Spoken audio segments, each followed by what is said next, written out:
Got this old 540 back up going where Brandon welded that back together yesterday. Got a couple of white oak there in the grapple coming out. Try to get this finished today, I guess, is what Dad tells me.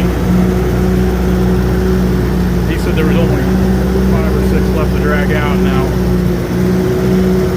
I know what Dad's 5 or 6 can sometimes mean. 5 or 6 logs can easily turn into 5 or 6 truckloads. So we'll see how it plays out. I wanted to get down here this morning and help him. Then this afternoon I'm going to go back down to Greenfield and do a little more cutting down there.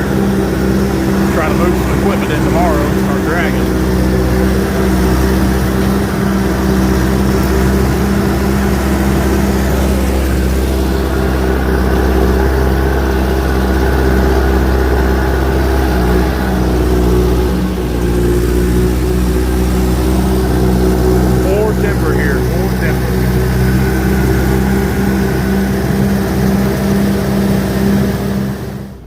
Now, if I had just a sickening amount, I mean, just plain disgusting amount of money, you know, I think that's everybody's dream, just to have vast amounts of riches. But if I had the amount of money where I could just blatantly buy a $500,000 Timber Pro or however much they cost, I haven't ever talked to Casey or the guys at Timber Pro about what they get for their machines, but I think it would be neat to have a Timber Pro with a processing head on it to cut this hardwood here.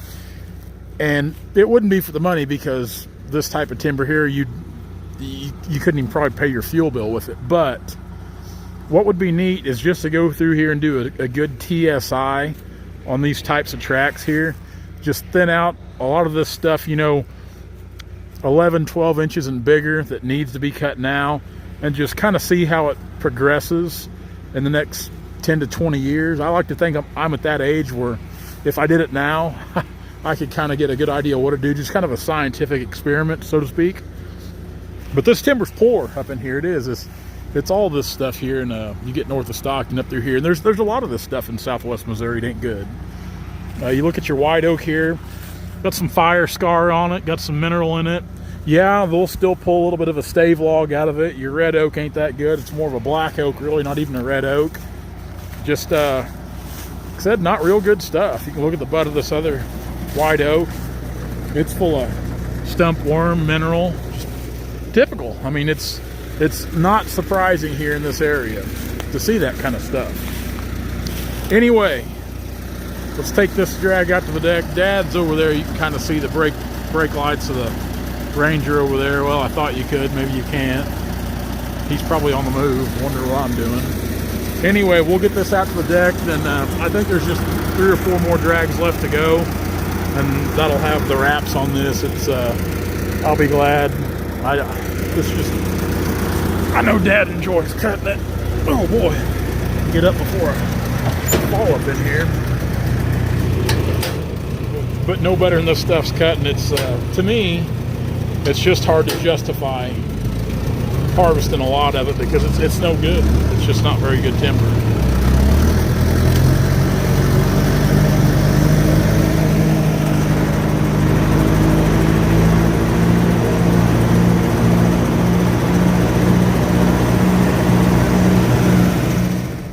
Now this concludes this job. Dad and I were just talking. He just left. He's going to go with the Mac and get these hauled into the yard. It's only about 5 miles back to Dad's house and his log yard there, so this has been a good deal for him. But Dad originally cut some timber out of here. Of course, we were talking about that too. A lot of times Dad will say, you know, we cut that, 6 or 7 years ago. I'm like, well, Dad, I've been logging with you full time for, going on 20, and I never did log that with you, so it's been a few more than you think. But yeah, Dad did cut some timber out of here once. This is kind of a family deal. It's our cousins own this piece of ground, or our cousin does, Dad's cousin. And at the time, the mom was still alive that owned this, and one boy wanted to cut it, one boy didn't, so it kind of got put on hold. The reason why they didn't cut it all off, but I was asking Dad if it cut bad then. He said he really couldn't remember, but I just have my doubts that it cut as bad as it did. He said a lot of these logs they're just not that good, and there's a ton of timber back in there, and that's the bad thing. You look at stuff like that, it should have been harvested probably 20 plus years ago when Dad was cutting it then, really. You see like that there, dead limbs coming off of them are starting to die.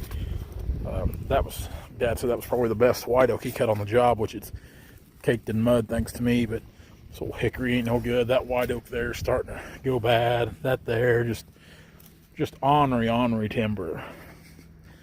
And like I said, that's a shame because there's so many good trees in there, but you really can't, no better than it's cutting. As far as some of the drags are getting to be, you really can't justify cutting too much of it. See that whole thing there? Dad's going to put it in the grinder pile, that hickory.